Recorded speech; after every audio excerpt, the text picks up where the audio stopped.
ನಮಸ್ಕಾರ. ನಾನು doctor Shridhar P S, cancer ತಜ್ಞ. So H C G hospital ಬ್ಯಾಂಗ್ಳೂರಿಂದ. ಸೊ ಕ್ಯಾನ್ಸರ್ ಬಗ್ಗೆ ಯಾವಾಗಲೂ ಒಂದು ಸ್ವಲ್ಪ ಡೌಟ್ಗಳು ಇದ್ದೇ ಇರುತ್ತೆ.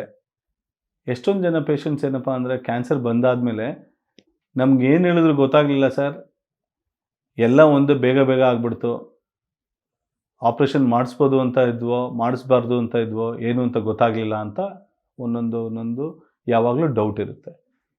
ಏನು ಅಂತಂದರೆ ಮಿತ್ಸ್ ಆ್ಯಂಡ್ ಫ್ಯಾಕ್ಟ್ಸ್, ಯಾವುದು ಸರಿ ಯಾವುದು ತಪ್ಪು ಅಂತ ಗೊತ್ತಾಗಲಿಲ್ಲ ಸರ್, ಅವ್ರವ್ರದ್ದೇ ಒಂದು ಊಹಾಪೋಹಗಳಲ್ಲಿರ್ತಾರೆ. ಸೊ ಇದ್ರ ಬಗ್ಗೆ ಒಂದು ಸ್ವಲ್ಪ ಮಾತಾಡೋಣ. ಸೊ ಮೊದಲನೇದು ಕ್ಯಾನ್ಸರ್ ಬಗ್ಗೆ ಏನಪ್ಪ ಅಂದರೆ, ಕ್ಯಾನ್ಸರ್ ಬಂದರೆ ಸತ್ತೋಗ್ಬಿಡ್ತಾರೆ, ಅದು ಮಿತ್ ಅಂತಂದರೆ ಅದು ಸರಿಯಲ್ಲ, ಅದು ತಪ್ಪು ಕಲ್ಪನೆ. ಸೊ ಕ್ಯಾನ್ಸರ್ ಬಂದರೆ ಎಲ್ಲರೂ ಸಾಯಲ್ಲ. ಅರ್ಲಿ ಡಯಾಗ್ನೋಸಿಸಲ್ಲಿ ಮಾಡ್ತಾ ಇತ್ತು ಅಂದರೆ ಇದು ಅಂತಂದರೆ ಇಟ್ಸ್ ಎ ಕ್ಯೂರೇಟಿವ್.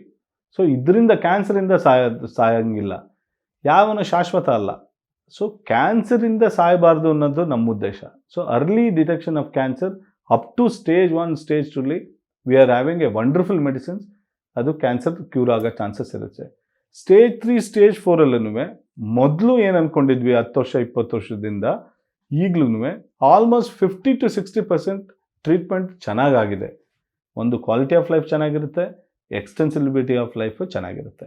ತುಂಬ ಟಾರ್ಗೆಟೆಡ್ ಟ್ರೀಟ್ಮೆಂಟ್ಸ್ ಅಂತ ಇದೆ, ಅದರಿಂದ ಟ್ರೀಟ್ಮೆಂಟ್ ಮಾಡ್ಬೋದು. ಇನ್ನೊಂದು ಕ್ಯಾನ್ಸರ್ ಟ್ರೀಟ್ಮೆಂಟ್ ರಿಲೇಟೆಡ್ ಅಲ್ಲಿ ಏನಾಗುತ್ತೆ ಅಂತ, ಒಬ್ಬರು ಸರ್ಜರಿ ಮಾಡಿಸಿದ್ರೆ ಏನಪ್ಪ ಟ್ಯೂಮರ್ ಬಂತು, ಸಾಫ್ಟ್ ಟಿಶ್ಯೂ ಟ್ಯೂಮರ್ ಇದರಲ್ಲಿ, ಸಾರ್ ಕೈ ಕಟ್ ಮಾಡಿಬಿಟ್ರು sir. So it is not necessary ಎಲ್ಲ ಪೇಷಂಟ್ಸಲ್ಲೂ ಮಾಡೋದು ಅಂತ. ಆರ್ಗನ್ ಪ್ರಿಸರ್ವೇಷನ್ ಅಂತ ಹೇಳ್ತೀವಿ. ಯೂಶಲಿ ನಾವು ಅದನ್ನು ಆರ್ಗನ್ನ ತೆಗಿಯೋಕ್ಕೆ ಹೋಗಲ್ಲ. So organ preservation treatment is available especially in bone tumours. So ಅದನ್ನು ಕರೆಕ್ಟ್ ಜಾಗಕ್ಕೆ ಹೋಗಿ ಕರೆಕ್ಟ್ ಟ್ರೀಟ್ಮೆಂಟ್ ತೊಗೊಳ್ಳೋದು ಇಂಪಾರ್ಟೆಂಟ್. ಇನ್ನೊಂದು, ಸೊ ಒಂದೊಂದು ಇದರಲ್ಲಿ ಏನಪ್ಪ ಅಂದರೆ ಬ್ರೆಸ್ಟ್ ಕ್ಯಾನ್ಸರ್ಲಿ, ಸರ್ ಬ್ರೆಸ್ಟ್ ಕ್ಯಾನ್ಸರ್ ಬಂದರೆ ನಾವು ಪೂರ ಬ್ರೆಸ್ಟ್ ತೆಗೆದುಬಿಟ್ರೆ ಎಲ್ಲ ಸರಿ ಆಗಿಬಿಡುತ್ತೆ, ಮುಂದೆ ಏನು ಮಾಡೋಂಗಿಲ್ಲ, ತಪ್ಪು ಕಲ್ಪನೆ. ಸೊ ಬ್ರೆಸ್ಟ್ ಕ್ಯಾನ್ಸರ್ ಏನಪ್ಪ ಅಂತಂದರೆ ಅರ್ಲಿ ಸ್ಟೇಜಲ್ಲೂ ಇದಕ್ಕೆ ಸರ್ಜರಿ, ಕೀಮೊಥೆರಪಿ, ರೇಡಿಯೇಷನ್ 3 ಬೇಕೇ ಬೇಕು. ಸೊ ಬರೀ ಬ್ರೆಸ್ಟ್ ತೆಗೆದಾದ್ಮೇಲೆ ಬೇರೆ ಏನು ಟ್ರೀಟ್ಮೆಂಟ್ ಬೇಡ ಅನ್ನೋದು ಅದು ಸರಿ ಆದ ಟ್ರೀಟ್ಮೆಂಟ್ ಅಲ್ಲ.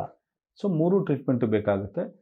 ತಮ್ಮ ತಜ್ಞರಲ್ಲಿ ವಿಮರ್ಶೆ ಮಾಡಿ ಇದ್ರ ಬಗ್ಗೆ ಪೂರ ಮಾಹಿತಿ ತೊಗೊಂಡು ಆಮೇಲೆ ಡಿಸಿಷನ್ ಮಾಡೋದು ಇಂಪಾರ್ಟೆಂಟ್. ಜಲ್ದಿ ಮಾಡಿಬಿಟ್ಟು ಏನು ಯೂಸ್ ಇಲ್ಲ. So there is no emergency in cancer treatment. Emergency ಇದ್ದರೆ ಎಮರ್ಜೆನ್ಸಿಲಿ ಯಾವತ್ತೇನು ಮಾಡಬೇಕು ಅದನ್ನು ಮಾಡ್ತೀವಿ. ಇನ್ನೊಂದು ಕಲ್ಪನೆ ಅಂತಂದರೆ ಕ್ಯಾನ್ಸರ್ ಟ್ರೀಟ್ಮೆಂಟಿಗೆ ನಮ್ಮ ಕೈಲಿ ಆಗಲ್ಲ, ತುಂಬ ಕಾಸ್ಟ್ಲಿ. ಥ್ಯಾಂಕ್ಸ್ ಟು ಗೌರ್ಮೆಂಟು ತುಂಬ ಸಬ್ಸಿಡೈಸ್ಡ್ ಇದರಲ್ಲಿ ಟ್ರೀಟ್ಮೆಂಟ್ ಸಿಗುತ್ತೆ. ಡಯಾಗ್ನೋಸಿಸ್ ತುಂಬ ಹಾಸ್ಪಿಟಲ್ಸಲ್ಲಿ ಏನು ಅಂತ, ನಾಟ್ ಓನ್ಲಿ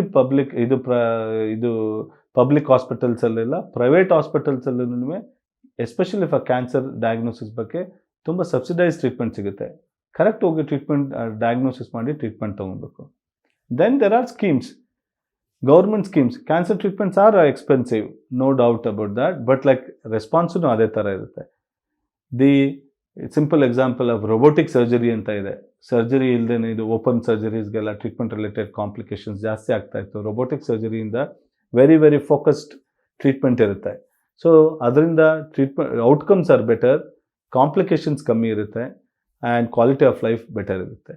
ರೇಡಿಯೇಷನ್, ಸೊ ನಮ್ಮ ಸ್ಪೆಷಾಲಿಟಿ ರೇಡಿಯೇಷನಲ್ಲಿ ಏನಪ್ಪ ಅಂದರೆ, ರೇಡಿಯೇಷನ್ ಜನಗಳು ಬಂದರೆ ಪೂರ ಕಪ್ಪಾಗಿಬಿಡುತ್ತೆ, ಮತ್ತೆ ಸರಿ ಆಗಲ್ಲ, ಈ ಥರ ಎಲ್ಲ this a myth.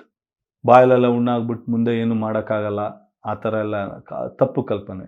Newer treatment ಆಪ್ಷನ್ಸಲ್ಲಿ, newer radiation ಮಿಷನ್ಸಲ್ಲಿ ಇದೆಲ್ಲ ಟ್ರೀಟ್ಮೆಂಟ್ ರಿಲೇಟೆಡ್ ಟಾಕ್ಸಿಸಿಟೀಸ್ ತುಂಬ ಕಮ್ಮಿ, ಪ್ರಾಕ್ಟಿಕಲ್ ಇಲ್ಲ ಅಂತ ಹೇಳ್ಬೋದು. ದೆನ್ ಸ್ಟೇಜ್ 3 ಸ್ಟೇಜ್ 4 ಟ್ರೀಟ್ಮೆಂಟಲ್ಲಿ ಮುಂದೆ ಏನು ಟ್ರೀಟ್ಮೆಂಟ್ ಇಲ್ಲ, ಕೈ ಬಿಟ್ಬಿಟ್ರು, ಹೋಯ್ತು ಮುಗೀತು, ಇನ್ನೇನು ಮಾಡೋದು ಬೇಡ ಅಂತ ಹೇಳಿದರು. So not necessary. Even in advance stage like ರೇಡಿಯೇಷನಲ್ಲಿ ಸೈಬರ್ನೈಫ್ ಅಂತೆಲ್ಲ ಇದೆ. CyberKnife can be use even in early cancers and advance cancers. Focus radiation ಯಾವ ಜಾಗಕ್ಕೆ ಬಂದಿದೆ ಅಂತ ಈವನ್ ಇನ್ ಅಡ್ವಾನ್ಸ್ ಟ್ಯೂಮರ್ಸಲ್ಲಿ, ಮೆಟಾಸ್ಟ್ಯಾಟಿಕ್ ಡಿಸೀಸಲ್ಲಿ ಕೊಟ್ಟು not only quality of life, ಸರ್ವೈವಲನ್ನು ಇನ್ಕ್ರೀಸ್ ಮಾಡ್ಬೋದು. ಇದು ಇಂಪಾರ್ಟೆಂಟು. ಕೀಮೊಥೆರಪಿ, ಎಲ್ಲ ಕೀಮೊಥೆರಪಿ ಸೇಮ್ ಅಲ್ಲ, ಎಲ್ಲದರಲ್ಲೂ ಕೂದಲು ಉದುರಲ್ಲ. ಸೊ ಇದು ಇನ್ನೊಂದು. ಇದಕ್ಕಿಂತ ಹೆಚ್ಚಾಗಿ ಫೈನಾನ್ಸಸ್ ಇಂಪಾರ್ಟೆಂಟು. ಐದರ್ ಇನ್ಶೂರೆನ್ಸ್ ಮಾಡಿಸ್ಬೇಕು or enrol in the government ಸ್ಕೀಮ್ಸಲ್ಲಿ. ಏನು ಅಂತಂದರೆ ಎಲ್ಲರೂ ನನಗೆ ಇನ್ಶೂರೆನ್ಸ್ ಮಾಡಿಸಿದ್ರೆ ನನಗೆ ಏನಾರು ಆಗ್ಬಿಡುತ್ತಪ್ಪ ಅಂತ ಒಂದು ತಪ್ಪು ಕಲ್ಪನೆ. ಈಗಿನ ಜೀವನದಲ್ಲಿ ನಿಮ್ಮ ಆರೋಗ್ಯ ನಿಮ್ಮ ಕೈಲಿರೋದು. ಸೊ ಇದ್ರ ಬಗ್ಗೆ ನೀವು ಜಾಗ್ರತೆ ಮಾಡಿಕೊಂಡು ಕರೆಕ್ಟ್ ಟ್ರೀಟ್ಮೆಂಟ್ ತೊಗೊಳ್ಳೋದು ಇಂಪಾರ್ಟೆಂಟ್. ನಮಸ್ಕಾರ.